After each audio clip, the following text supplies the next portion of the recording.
So yun na nga, let's go! Hayod na!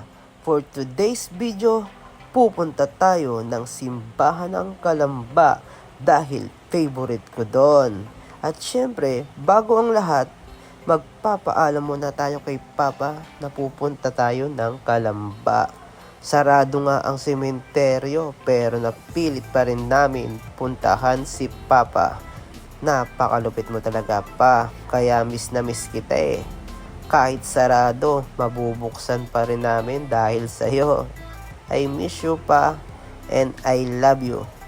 At yan, tinignan na nga namin si Papa at nagpaalam na kami.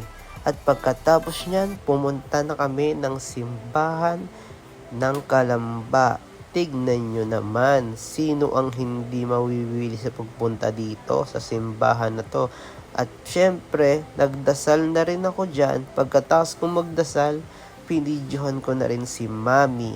At pagkatapos namin magdasal, nagtirik din kami ng kandila para sa aking kahilingan at sa aking pag-alis. Thank you Lord sa araw na to. At yan, dumating na nga po ang aming hinihintay. Kaya lahat ng tao kanina nagbibidyo dahil dumating na ang Papa Jesus doon.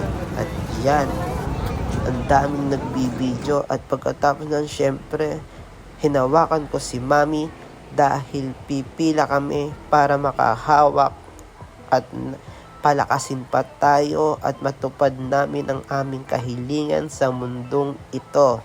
Let's go!